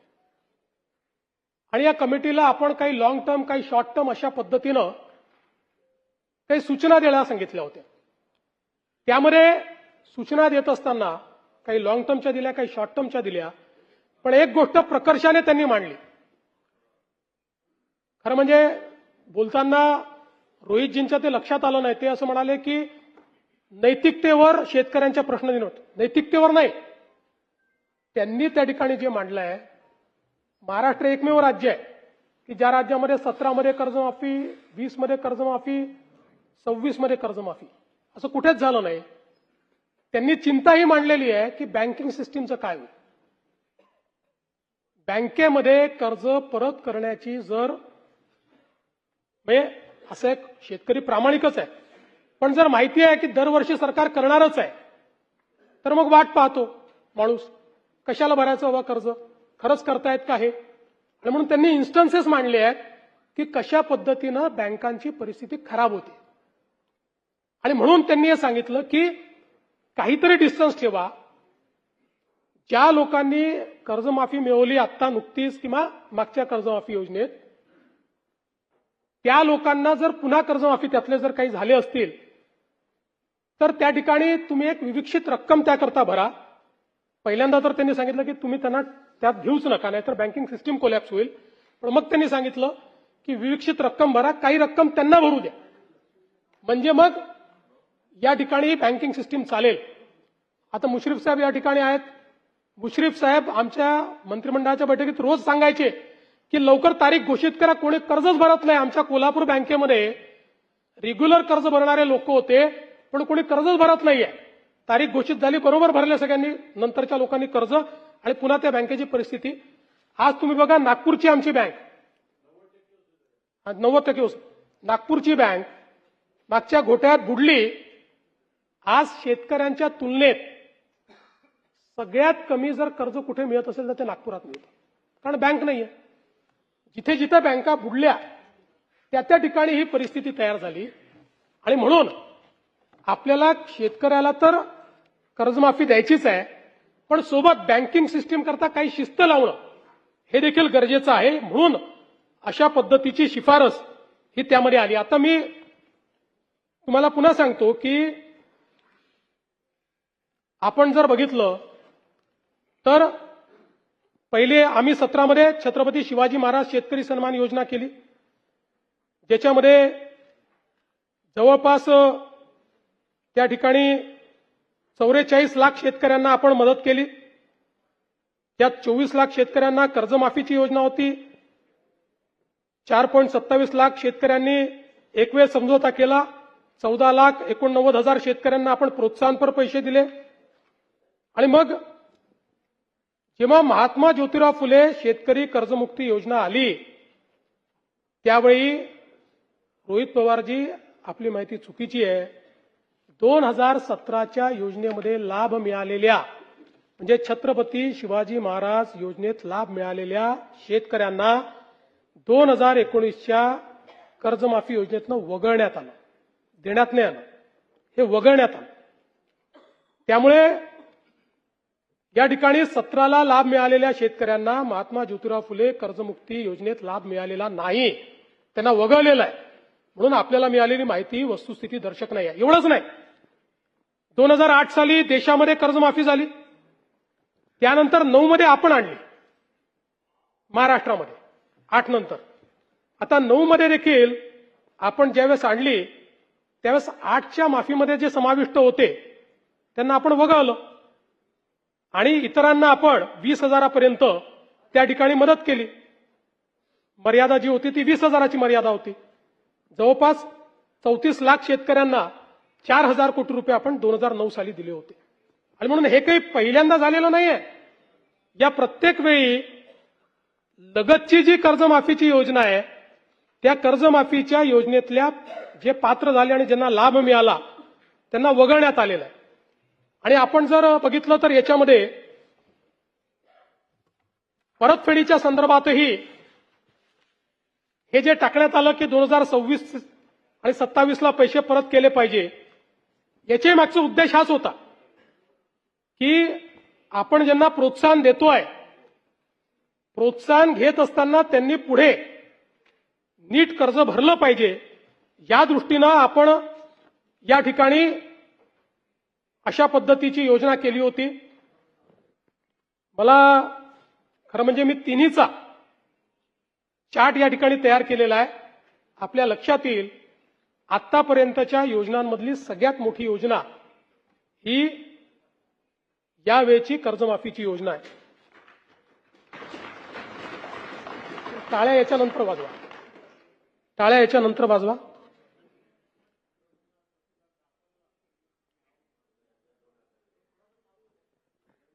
सातत्याने या संदर्भात अटी शर्ती आहे तशी मागणी होत होती. आज जवळपास आमच्या रणधीर सावरकरांच्या नेतृत्वात महायुतीचे सर्व आमदार मला भेटले आणि त्यांनी सगळ्यांनी मागणी केली की ही 50,000ची अट तुम्ही काढून टाका. त्यावेळी त्यांनाही मी आकडेवारी दाखवली. मी त्यांना हे सांगितलं की अट काढल्याने आमच्यावर 3-4 हजार कोटीचा भुर्दंड येईल. फार येईल असं नाही, 4,000 कोटीचा येईल, 5,000 कोटीचा येईल. पण शिस्तीचा भाग म्हणून ही आणलेली आहे. त्यांना दाखवलं की समजा 1 लाखापर्यंत नेली तर 2 लाख शेतकरी असे राहतात की ज्यांच्यावर त्या ठिकाणी त्यांना याचा फायदा मिळत नाही. पण तरी देखील सगळ्यांचं मत होतं की 2 लाख शेतकरी का सोडतात. केवळ त्याच्याकरता शेतकऱ्यांमध्ये अशी भावना होईल की कोणाला ठेवलं आणि कोणाला वगळलं. त्यामुळे मी आर्थिक शिस्त सांगत होतो आणि ते लोक मला हे सांगत होते की आपण व्यापक विचार केला पाहिजे आणि शेवटी लोकशाही आहे, त्यामुळे लोकशाहीमध्ये त्यांचा व्यापक विचार मी मान्य केला. आणि आता हे जे महात्मा फुले कर्जमाफी योजनेतले जे लोक होते ज्यांना 50,000 रुपयापर्यंत आपण म्हटलं होतं त्यांनाही 2 लाखापर्यंत कर्जमाफी झाली. आणि त्यासोबत 26-27चा जो नियम आहे तोही वगळण्यात येईल. आता आपल्याकडे तर सगळं आहेच. 26 मध्ये कोणी कोणी पैसे भरले आहेत. जसं यांनी सांगितलं 95% लोकांनी पैसे भरले. त्यामुळे आता त्याच्या आधीच्या 3 वर्षातले कुठलेही 2 वर्ष ज्यांनी रेग्युलर भरलेले आहेत ते सगळे लोक याकरता पात्र होतील. पुन्हा सांगतो, पहिल्यांदा राज्य सरकारने हा निर्णय घेतलाय. यापूर्वी कधीही असा निर्णय झालेला नाही.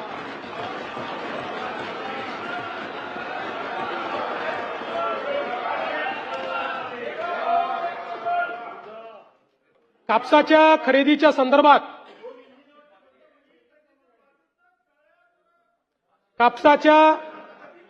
खरेदी संदर्भातही 7,710 प्रति क्विंटल या आधारभूत किमतीवर आपण 136 लाख क्विंटल कापूस खरेदी केलाय आणि त्याकरता 10,883 कोटी रुपयाची चुकारे हे त्या ठिकाणी दिलेले आहेत.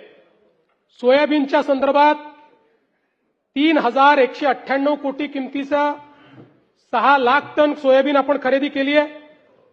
कांद्याच्या संदर्भात जवळपास 14,687 मेट्रिक टन कांदा खरेदी केलाय आणि कांद्याचा खरेदी दर आपण 2125 केल्यामुळे आता बाजारामध्ये तो 2500 ते 3,000 इथपर्यंत पोहोचलेला आहे. सुधीर भाऊंनी मला धानाच्या बोनस संदर्भात चिठ्ठी पाठवलेली आहे. सुधीर भाऊ, ते आपल्याला द्यायचंच आहे. आहेच आणि त्याचा योग्य वेळी निर्णय करणारच आहोत. आता फक्त कॅश फ्लोचा प्रॉब्लेम कर्जमाफीमुळे आहे. नंतर तुमच्याशी चर्चा करतो त्या संदर्भात. फक्त एवढंच सांगतो की त्या संदर्भात आपण सकारात्मक आहोत, ते आपण नाकारलेलं नाहीये.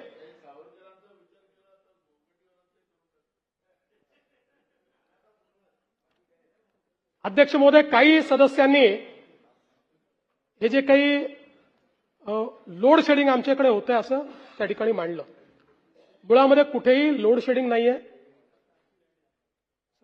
32,000 मेगावॅटची मागणी यावेळेस आपण पूर्ण केली. केवळ 2 दिवस आपण जेव्हा आपले काही संच बंद पडले होते त्यावेळेस आपण त्या ठिकाणी 500 मेगावॅट कमी होतो.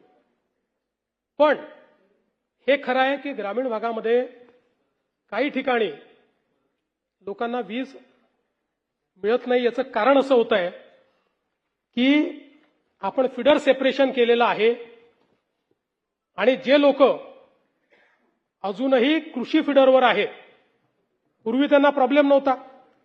पूर्वी कृषी फिडरवर रात्रीच वीज मिळायची, दिवसा अर्धे दिवस, अर्धे रात्री पूर्ण दिवस.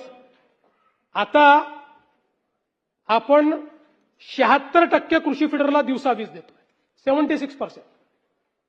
फक्त 24% राहिलेली आहे. आपण जो या ठिकाणी सांगितलं होतं की दिवसा वीज देऊ शेतकऱ्यांना 76%वर, ते 76%ना आपण दिवसा दिल्यामुळे रात्री आपण वीज बंद करतो आणि ती बंद केल्याबरोबर जे कृषी फिडरवर आहेत त्यांना ती लोड शेडिंग वाटतं. ती लोड शेडिंग नाहीये. त्यांना गावठाण फिडरवर जावं लागेल.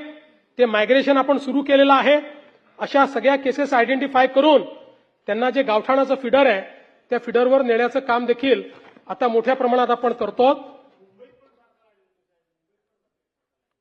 थोडे बहुत त्याच्यामध्ये आता जसं मी उदाहरण सांगतो की वसई विरारला आता 3 दिवस आपण लाईट बंद ठेवले, 3 दिवस ठेवावे लागले. आता त्यातनं हे लक्षात आलं आतापर्यंत जे लो लाईंग एरिया वाटत नव्हते तेही आहेत, आता तिथेही आम्ही योजना करतो आणि सगळं पॉवर इन्फ्रास्ट्रक्चर हे उंचीवर तयार करायचं, स्टेज करायचं आणि त्याच्यावर उंचीवर तयार करायचं. अशा पद्धतीनं आता जेवढा भाग बुडलेला होता त्या सगळ्या भागात आम्ही ते चेंज करण्याचा प्रयत्न करतो. त्यामुळे मला असं वाटतं की या संदर्भातही हो पूरपट्ट्यातही ते करतोय आपण. हा बोलणार आहे त्याच्यावर काळजी करू नका. स्मार्ट मीटरचं स्मार्ट मीटर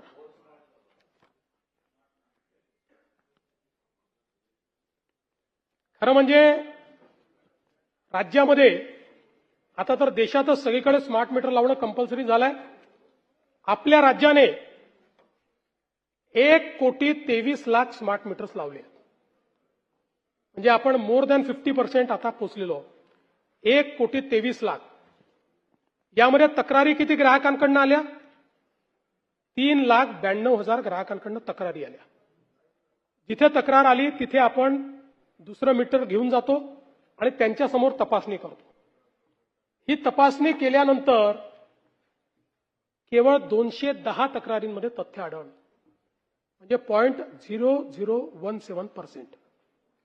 आणि एवढंच नाही तर आपण काही प्रमाणात स्मार्ट मीटर वापरणाऱ्यांना दिवसाला विजेची सवलत देखील दिली आहे.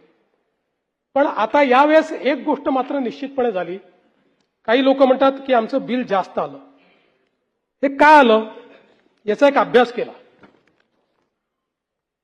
हे वर्ष एक वेगळं वर्ष आहे. 3 महिने हीट वेव्ह आहे या वर्षामध्ये आणि त्यामुळे आपण बघा की उन्हाळ्यामध्ये आपलं जे कन्झम्पशन 28,000 मेगावॅट असतं ते सातत्याने 3 महिने 32,000 मेगावॅट आहे. म्हणजे 4,000 मेगावॅट अधिकची वीज आपण वापरतो. त्याचा परिणाम काय होतो म्हणून एक आपण स्टडी केला बदलापूरला.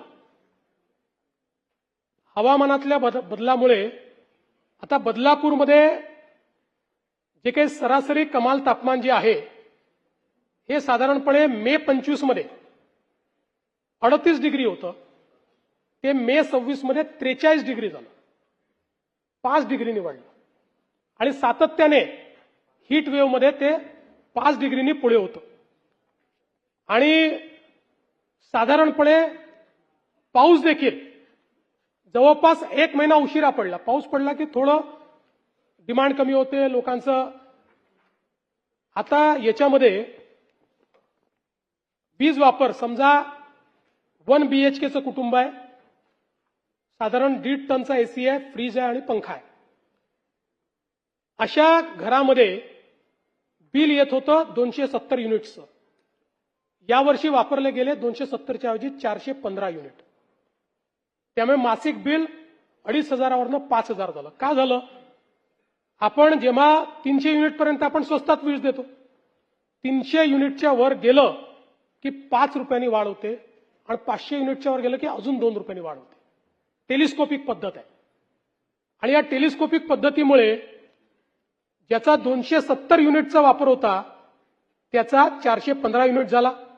2 BHK जो आहे याच्यामध्ये त्यांचा वापर अंदाजे 425 युनिट होता, तो झाला 655 युनिट. आणि 4,500 वरनं 8,000वर त्यांचं बिल गेलं. 300ची मर्यादा ओलांडली, इकडे 500ची मर्यादा ओलांडली. आणि म्हणून याचा काही स्मार्ट मीटरशी संबंध नाही. जिथे स्मार्ट मीटर लागलं नाही त्याही ठिकाणी अशाच पद्धतीची बिलं आलेली आहेत. कारण एक्सटेंडेड उन्हाळ्यामुळे आणि हीट वेव्हमुळे विजेची मागणी अधिक होती आणि जास्त प्रमाणात वीज आपण वापरली आहे. नाही, सोलरवाल्यांना येऊ नाही शकत. तुम्ही द्या ना, अशी असेल केस येऊ नाही शकत. त्याच्यामध्ये तो एक वेगळी केस आहे नाना भाऊ, त्यांच्या प्रॉफिटमध्ये थोडा आपण शेअर घेतलेला आहे. त्यांना प्रॉफिटच आहे. आणि ते कुठले 10 किलोवॅटपेक्षा मोठे, छोट्यांना तर काहीच नाही. यामध्ये खतांचे भाव वाढले, या संदर्भात एक विषय आला. युरिया आणि डीएपी याच्या किमतीमध्ये कुठलीही वाढ झालेली नाही. त्याची वाढ त्याच्यामध्ये उलट या जागतिक परिस्थितीमध्ये जगातले भाव वाढल्यानंतर केंद्र सरकारने आपलं अनुदान वाढवलं आणि त्याचे भाव जे आहेत ते स्थिर ठेवलेले आहेत. इतर गोष्टींमध्ये काही भाव वाढलेले आहेत, हे मात्र नक्की आहे.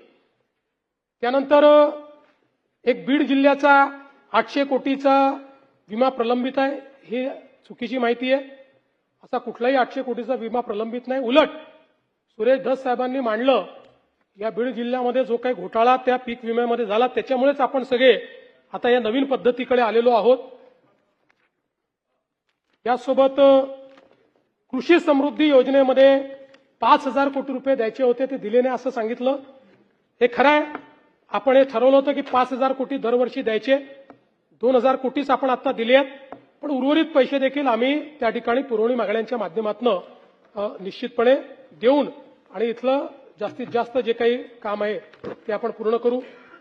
ठिबक सिंचनच्या संदर्भात 217 कोटी रुपये आता केवळ पेंडिंग आहे, तेही पैसे आता आम्ही देऊन टाकू आणि संपूर्ण त्याचं जे काही ठिबक सिंचनचं बिल आहे ते पूर्ण करू. एक खतांच्या रेक पॉईंट बद्दल भंडाऱ्याचा विषय बोंडेकरांनी मांडला होता. त्यामध्ये तुमसर टाउन इथे एक नवीन रेक पॉईंट आपण तयार करतो आणि गुड शेड आणि सोयीची कामं आता अंतिम टप्प्यामध्ये आहे आणि त्या संदर्भात आता आपण कळवलं देखील आहे की इथे आपल्याला सुरू करता येईल. बोगस बियाण्यांच्या संदर्भातला विषय एक मांडण्यात आला. हे खरं आहे की सोयाबीनच्या संदर्भात उगवण क्षमता कमी असलेल्या असे काही बियाणं त्या ठिकाणी आहे, अशा तक्रारी आपल्याला प्राप्त झाल्या. एकूण आपण 5,580 नमुने घेतले होते. त्या नमुन्यांमध्ये 367 नमुने जे आहेत हे आपल्याला अप्रमाणित किंवा उगवण क्षमता कमी असलेले आढळून आले आहेत. मोठ्या प्रमाणात त्याच्यावर कारवाई आपण सुरू केलेली आहे. यावर्षी 1141 विक्री परवाने निलंबित केले आहेत. 242 विक्री परवाने हे रद्द केलेले आहेत आणि या अनियमिततेच्या अनुषंगाने 113 गुन्हे हे आपण त्या ठिकाणी दाखल केलेले आहेत. यासोबत एक शेतकरी अॅग्रो कंपनीचा बोगस मिश्र बिया खतांची विक्रीच्या संदर्भातला विषय, त्यांच्यावरही कारवाई आपण त्या ठिकाणी केली आहे. पीक विमा सॅटेलाइट पीक कापणी या संदर्भात प्रताप अडसडांनी सांगितलं. त्यात आपण 50% प्रतापदादा सॅटेलाइटच्या माध्यमातून आणि 50% प्रत्यक्ष कापणी अशा प्रकारचा हायब्रिड प्रयोग करतोय. पण पुढच्या काळात आपण जसं सांगितलं नवीन डीसीएस पद्धती आणून याला फुली डिजिटल कसं करता येईल त्या संदर्भातला आपला प्रयत्न आहे. नैसर्गिक शेतीच्या संदर्भात आपण अनुदान जे आहे ते ठेवलेलं आहे आणि ते योग्य ठिकाणी देण्याचा प्रयत्न आपला असणार आहे. बूस्टर सीड वगैरे या संदर्भात काही तक्रारी आपण केल्या आहेत, त्याही तक्रारींच्या संदर्भात आपण कारवाई केली आहे. एक जितेंद्र आव्हाडजी आणि जयंत पाटीलजींनी रतनशी प्रेमसी ट्रस्टच्या संदर्भातला मुद्दा मांडलाय. त्या संदर्भात आव्हाडसाहेब आता त्या फेन्सिन इन्फोटेक LLP व्यवहारामध्ये 5.25 कोटी रुपये मुद्रांक शुल्क आकारण्यात आलेले आहे. त्यामध्ये ती त्रुटी राहिलेली नाही. मात्र या संदर्भात आपण अनेक आरोप केलेले आहेत. फक्त आता यातला प्रश्न एवढाच आहे की सर्वोच्च न्यायालयाने याच्यात स्टेटस को देऊन ठेवलेला आहे. त्यामुळे त्या स्टेटस कोमुळे याही बाजूने नाही त्याही बाजूने कुठली कारवाई त्याच्यामध्ये करता येत नाहीये. तथापि आपण काही नवीन मुद्दे मांडले, त्या मुद्द्यांचीही दखल घेऊन त्यावर योग्य ती कारवाई ही आपण निश्चितपणे करू आणि आपण मांडलेल्या ज्या गोष्टी आहेत त्या लॉ अँड ज्युडिशरी विभागाला पाठवून त्यांच्या मार्फत तेच सांगतो की लॉ अँड ज्युडिशरी मार्फत ते चॅरिटी कमिशनरकडे पाठवण्यात येतील.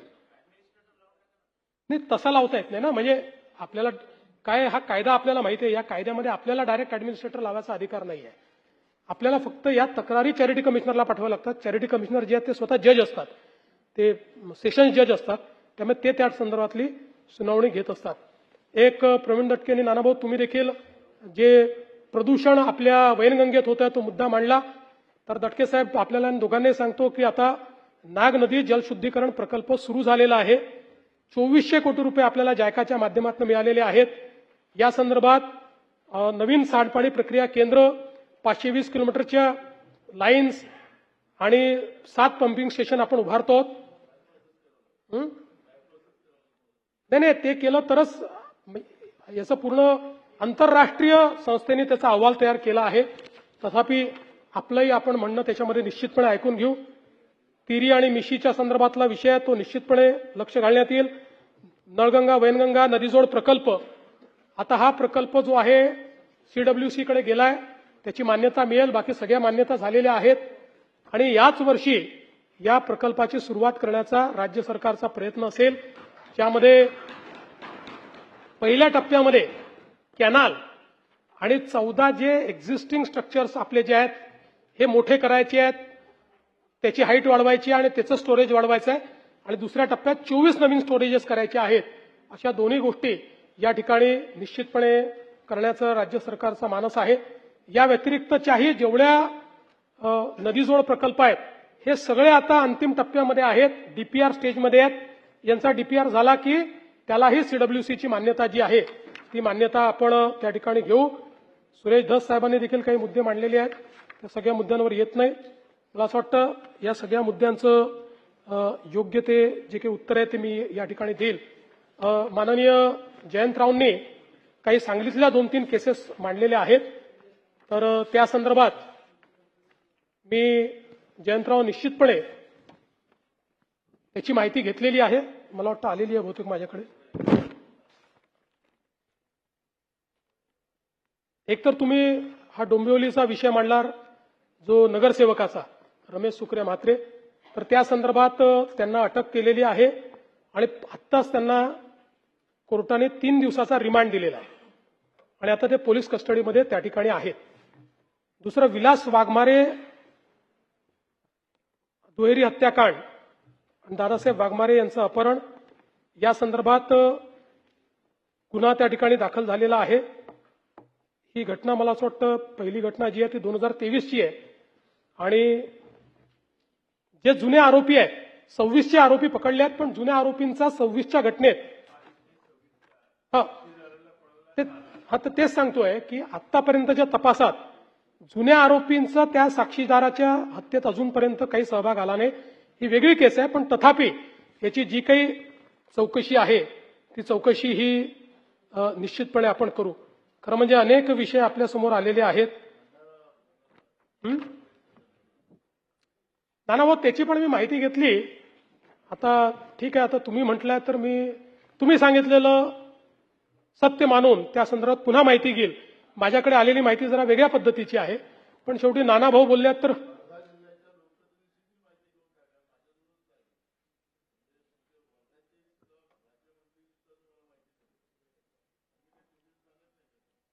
मी म्हणूनच तुम्ही सांगताय म्हणून पुन्हा माहिती घेईल. आता माझ्याकडे जी माहिती आली आहे ती माहिती आपल्या माहितीपेक्षा विसंगत माहिती आहे, म्हणून आपण सभागृहात उपस्थित केल्यामुळे पुन्हा त्या संदर्भातली माहिती ही निश्चितपणे मी घेईन. खरं म्हणजे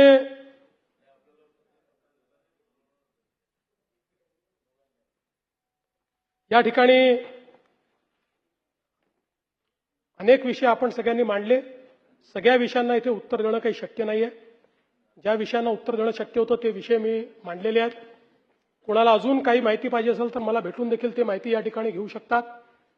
आता आज अधिवेशन संपणार आहे. अधिवेशन संपल्यानंतर मी जगद्गुरू तुकाराम महाराज आणि संतश्रेष्ठ ज्ञानेश्वर माऊली यांच्या पालखीचं दर्शन घेण्याकरता जाणार आहे. त्यामुळे जाताना एवढंच सांगतो, शेतकरी, वारकरी, कष्टकरी हेच महाराष्ट्राचे खरे वैभव. शेतकरी, वारकरी, कष्टकरी हेच महाराष्ट्राचे खरे वैभव. त्यांचा श्रम, श्रद्धा, त्यागातूनच फुलतो विकासाचा गौरव. या मातीतल्या प्रत्येक हाताला आम्ही देऊ नवी ताकद, नवा आधार. त्यांच्याच आशीर्वादाने देऊ महाराष्ट्राला नवाचार आणि नवा आकार. धन्यवाद. जय हिंद.